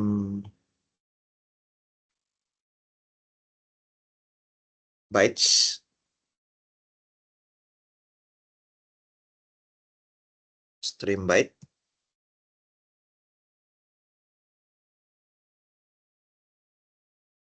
Oke, kelasnya juga saya ubah jadi stream bytes.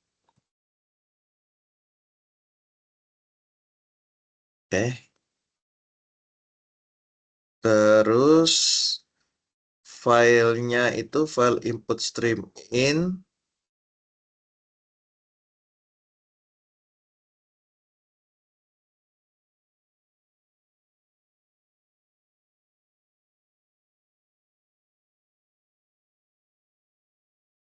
Ini file output. Oke. Berarti ini new.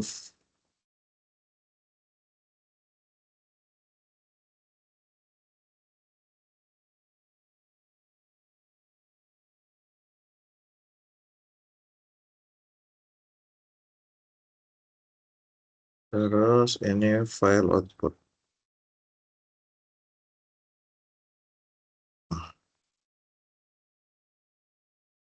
Oke. Ya, kurang lebih masih sama. Kita debug dulu. Tapi ini kayaknya kita clear dulu. Oke.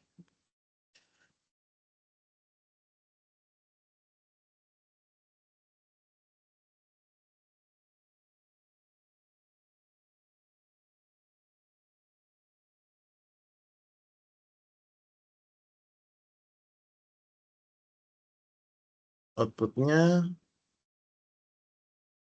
Loh.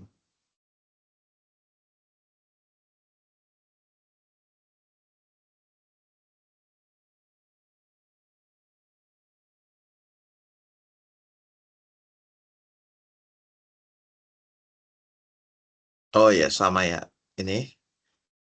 Jadi sama. Atau saya ubah dulu.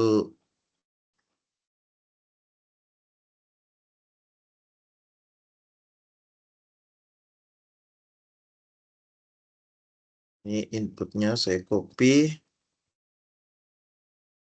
Ini jadi input byte.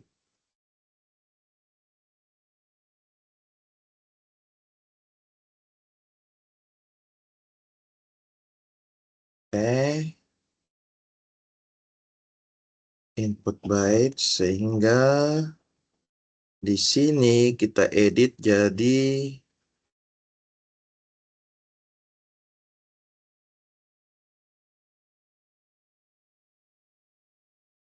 output bytes.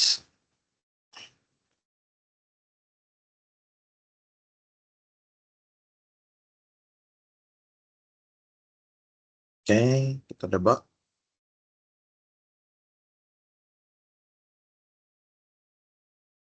Ya, jadi sudah muncul ya ini. Input bytes berubah jadi output bytes. Oke, ya ini sudah jadi.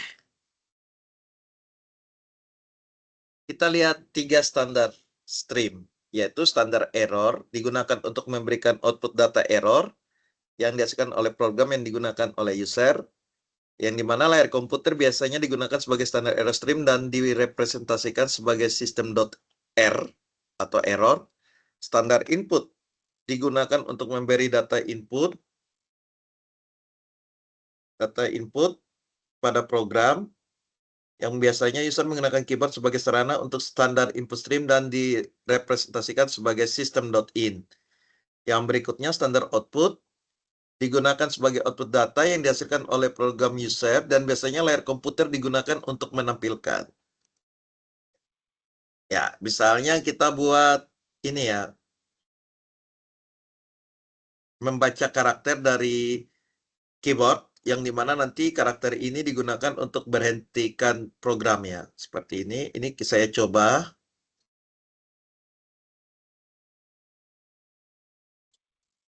Oke, ini berarti di sini saya buat file lagi.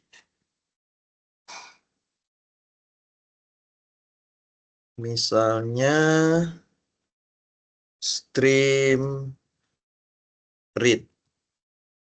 read.java.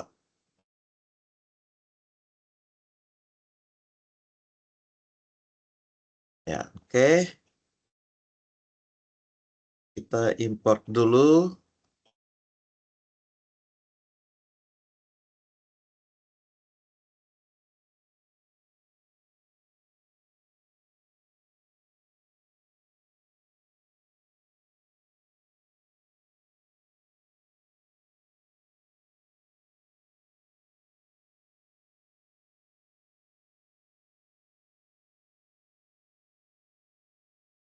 Ini kita tambahkan push IO.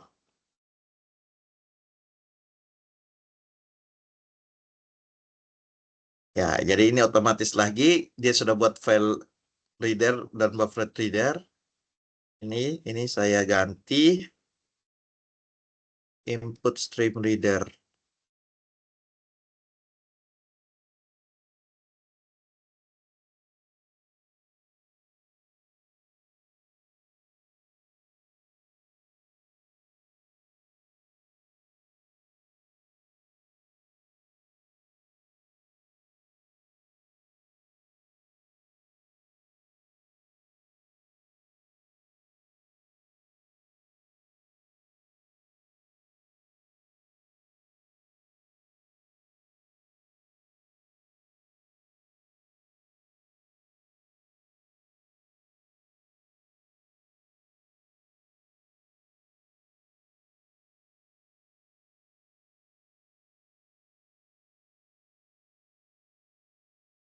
Ini mungkin ini besar. Oke. Setelah itu kita chin. Habis itu kita try.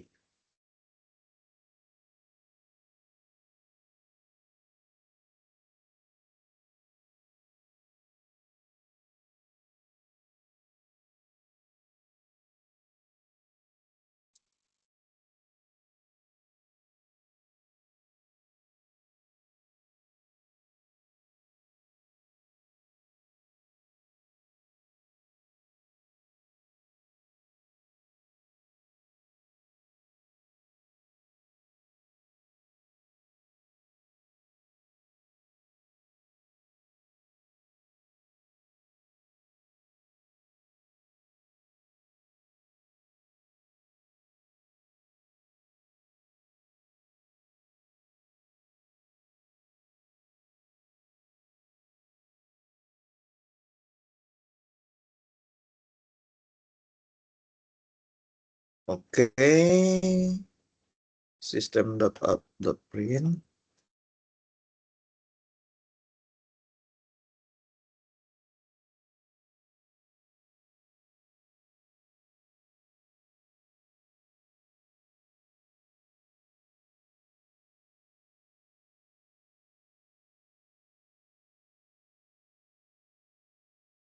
Oke. Sudah itu char C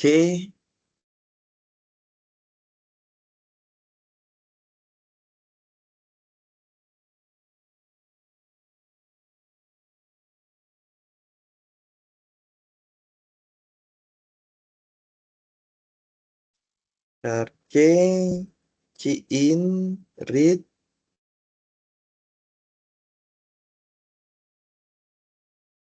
file char C in read tidak sama dengan key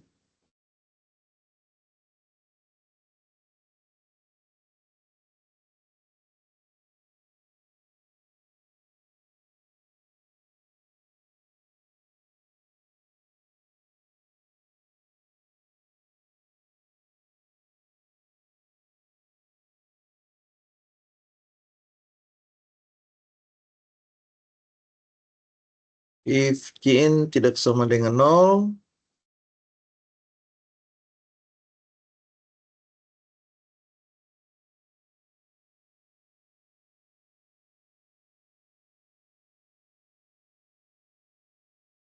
key in close.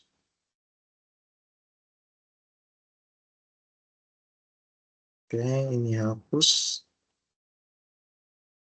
Oke.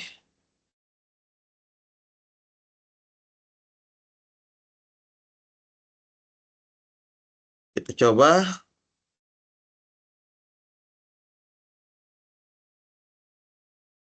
I untuk quit. Kalau W berarti belum. Kalau E juga masih belum. R belum. T belum. Q baru berhenti. Ya.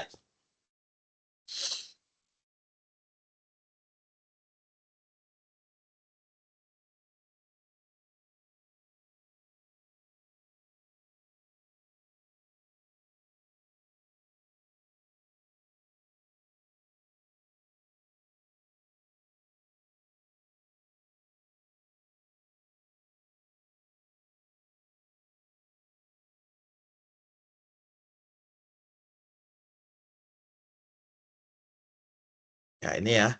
Jadi ini bagaimana membuat supaya dia membaca karakter dari keyboard untuk memberhentikan. Oke, untuk objek dalam menulis dan membaca file itu ada dua fungsi utama yaitu input stream dan output stream. Di mana masing-masing memiliki hierarkinya. Kalau input stream ada file input stream, byte array input stream, filter input stream, object input stream. Output stream juga sama, file output stream, byte area output stream, filter output stream, dan object output stream. Kalau untuk file input stream itu bisa menggunakan dua cara, yaitu buffer input stream maupun data input stream. Sedangkan untuk filter, ini untuk filter input stream ya. Sedangkan untuk filter output stream dapat juga menggunakan data output stream maupun buffer output stream. Nah, bagaimana cara membaca dan menulis? Yang pertama kita menggunakan file input stream. Untuk file input stream sendiri, ini digunakan untuk membaca data dari file benda, dapat dibuat dengan menggunakan kata kunci baru, dan ada beberapa jenis konstruktor yang tersedia. Berikut konstruktor yang mengambil nama file sebagai string untuk membuat objek stream untuk membaca file, yaitu input stream. Yang dimana di sini kita membuat sebuah objek input stream F, yang dimana isinya itu diambil dari directory C Java Hello. Seperti itu ya. Nah, terus konstruktor mengambil file objek untuk membuat sebuah objek input stream. Untuk membaca file pertama kita, membuat objek file menggunakan file method sebagai berikut. Yaitu input stream sama dengan new input stream. Lalu menggunakan file output stream, yaitu membuat file dan menulis data ke dalamnya. Stream akan menciptakan sebuah file jika tidak tersedia sebelum membukanya untuk output. Berikut adalah dua konstruktor yang dapat digunakan untuk membuat objek file output stream.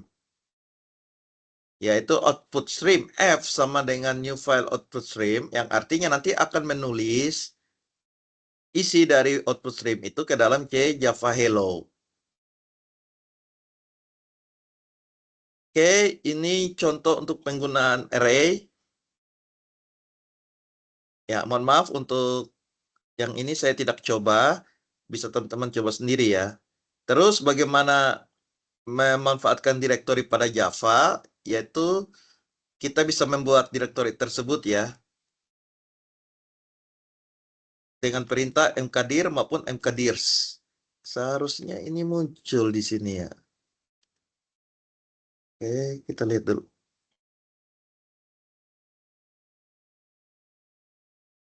Ya, jadi membuatnya itu bisa menggunakan mkdir maupun mkdirs ya. Ya, ini hanya sebagai tambahan untuk listing directory saja. Ya baik, jadi untuk materi pengayanya sudah selesai, untuk materi inisiasinya sudah selesai. Untuk lengkapnya teman-teman bisa melihat di materi pengayaannya. Di pengayaan ini sebenarnya sudah cukup banyak membantu ya teman-teman. Ada banyak contoh, ini teman-teman bisa mempraktikkan. Nah, ini sudah dipisah-pisah. Sehingga saya lanjut ke aktivitas belajar 14.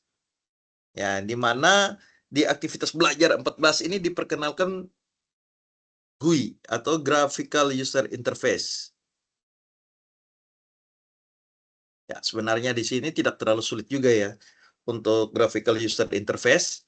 Dan yang kebetulan tugas teman-teman tidak sampai membuat aplikasi berbasis GUI, tapi yang saya harapkan adalah teman-teman bisa mempelajari secara mandiri. Oke, kita lihat apa itu Graphical User Interface. Graphical User Interface disingkat dengan GUI merupakan desain aplikasi dengan tampilan visual, sehingga pengguna dapat dengan mudah menggunakan aplikasi. Ya, karena setiap yang kita lakukan itu masih berbasis konsol ya teman-teman ya. Artinya kita tidak bisa melakukan ini apa ya, interaksi langsung dengan aplikasi menggunakan mouse sambil ditampilkan dalam bentuk visualnya. Adapun fungsi dari GUI adalah menciptakan layar atau Windows, menciptakan komponen grafis, mengorganisasikan komponen pada ruang kerja frame Windows, terus memberikan properti, event, dan respon pada Windows atau komponen. Lalu, kelebihan dan kekurangan GUI adalah yang pertama, kelebihannya membuat desain grafis lebih menarik, GUI memungkinkan user berinteraksi dengan komputer lebih baik, memudahkan pengguna, menarik minat pengguna, dan resolusi gambar yang tinggi. Terkait dengan kelebihannya, maka berdampak pada kekurangan, yaitu membutuhkan memori yang sangat besar, karena dia membutuhkan grafis yang tinggi. Terus bergantung juga pada spesifikasi perangkat keras. Nah, untuk membuat GUI dalam pemrograman Java, dia menggunakan yang namanya Java AWT, yaitu sebuah toolkit Java yang dimana dia menyediakan berbagai macam tools dalam mendesain sebuah form atau desain grafis sebuah tampilan. Namun, AWT di sini memiliki kekurangan, yaitu tidak ada komponen tabel. Ya, sehingga dia masih ada kekurangannya itu, yaitu untuk menampilkan dengan tabel itu tidak bisa. Terus ada lagi yang namanya swing. Swing ini supaya membuat lebih menarik. Yang dimana swing di sini bisa menyediakan apa ya, panel kontrol warna ya, sehingga kita bisa memilih kontrol warna sesuai keinginan kita. Jadi kita ingin mendesain warnanya apa itu bisa melalui Java Swing ini. Dan juga menyediakan option pen. Nah, di sini contoh untuk membuat program GUI-nya. Ini silakan teman-teman praktekkan sendiri. Coba buat saja dulu yang ini. Terus teman-teman coba buat yang ini. Cukup panjang ya teman-teman. Dan ini yang terakhir. Ya, ini jadi saya harapkan teman-teman coba buat sendiri aja ya. Terus Saya lanjut ke materi terakhir di aktivitas belajar 15, masih berkaitan dengan GUI, tetapi menghubungkan dengan database atau MySQL. Jadi di sini adalah lanjutannya bisa menghubungkan aplikasi Java berbasis GUI kita ke dalam sebuah database memanfaatkan MySQL. Nah, kalau kita belajar tentang database, itu kan terdiri dari dua kata, data dan basis. Ya, kalau kita bahasa Indonesianya basis data, yaitu data yang disimpan dalam sebuah basis atau bisa disebut sebagai gudang data atau ya gudang data atau ruang data. Nah, kalau di dalam hal ini kita omong database berarti data yang tersimpan di dalam komputer, yaitu kumpulan data yang disimpan secara sistematis di dalam komputer yang dapat diolah atau dimanipulasi menggunakan perangkat lunak atau program aplikasi untuk menghasilkan informasi. Nah, di dalam database sendiri ada yang jenis basis data flat file, yaitu semua isian datanya itu dalam bentuk satu file flat yang biasa kita kenal dengan CSV. Nah, ini contohnya kalau misalnya teman-teman mengekspor kontak teman-teman ke dalam file CSV. Nanti teman-teman lihat itu kumpulan dari nama, nomor depan, nomor telepon, dan segala macam yang ada di kontak HP kita, itu akan menjadi satu flat file, satu file panjang ya ini. Sehingga bisa saja terjadi duplikasi, bisa saja gampang dimanipulasi, dan lain sebagainya. Nah, ciri khas dari file CSV itu adalah setiap komponen-komponennya itu dipisah dengan koma. Ya, dipisah dengan koma, itu bisa teman-teman lihat ya. Nah, bagaimana cara menghubungkan Java dengan MySQL? Ini bisa teman-teman pelajari sendiri. Ada di modul 9. Silakan lihat di ruang baca virtual UT ya. Nah, di sini ada istilah bagaimana cara menghubungkan MySQL dengan Java. Itu menggunakan JDBC driver. Kalau saya tidak salah ini Java Database Controller. Kalau saya nggak salah ya.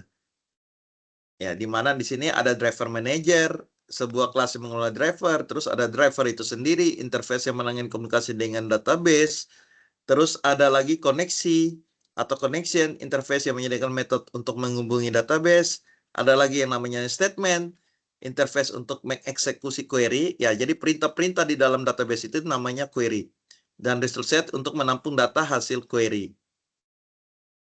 Nah, teman-teman nanti bukan harus sih, bisa atau dapat membuat sebuah program Java berbasis GUI yang nantinya bisa melakukan operasi CRUD atau CRUD atau create, read, update, delete ya. Yang dimana itu nanti akan berhubungan dengan MySQL. Jadi kalau teman-teman hapus melalui interface GUI-nya, di database-nya ikut terhapus. Kalau menambah data atau menyimpan data itu juga nanti di database-nya ikut tersimpan. Sama halnya juga untuk melakukan update. Ini silakan teman-teman pelajari untuk pembuatannya sendiri ya. Ya, seperti itu teman-teman. Maaf, ini cukup panjang. Ada beberapa bagian yang terpaksa saya tidak contohkan. Itu bisa teman-teman pelajari sendiri. Seperti di ini, penanganan exception untuk bagian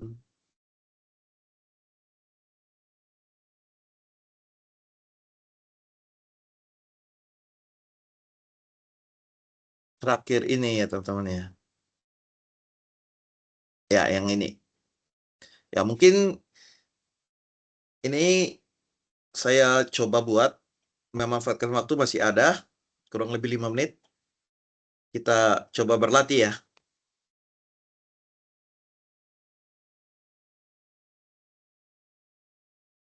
Oke, kalau yang ini berarti kita tambah lagi sebuah file Java, misalnya stream array.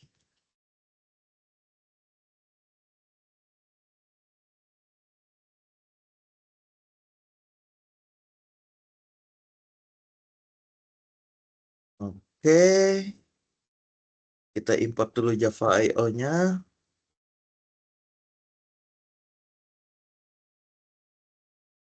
Oke.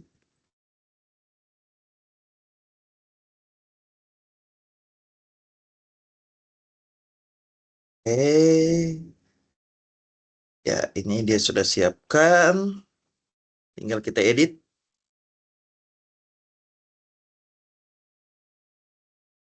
Dia tidak pakai throws.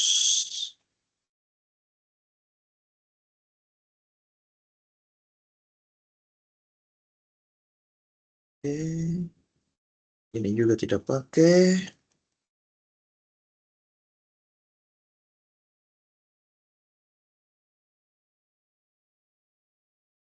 Byte be right.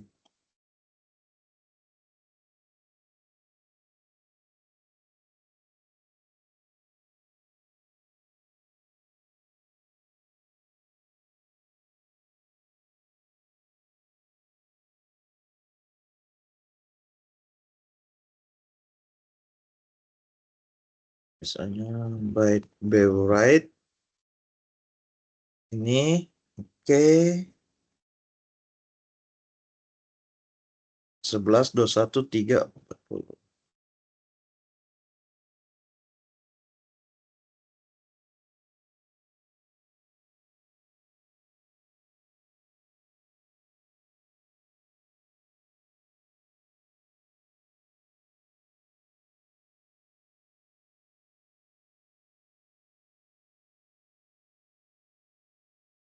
Ya, terus output streamnya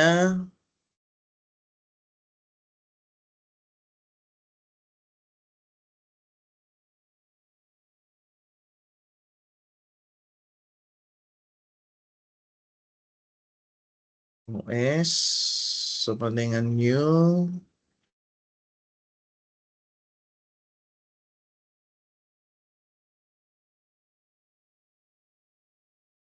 file output stream array b .txt. Oke.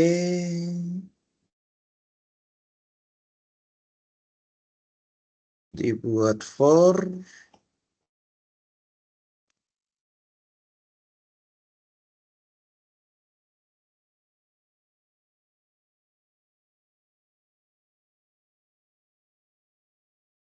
integer x sama dengan 0, x lebih kecil dari b right length, x os right, b right x. Oke, tutup os close. Oke. Ya, jadi dengan menggunakan Visual Code saya merasa sangat terbantu ya. Jadi dia sudah ada penyesuaian apa yang akan saya ketik sama persis seperti yang ada di contoh. Terus kita lanjut input stream.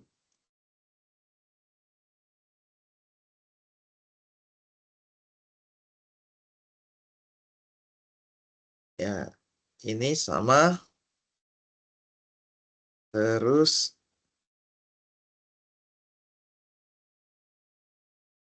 integer size in available. Betul. Tinggal saya tambah 4.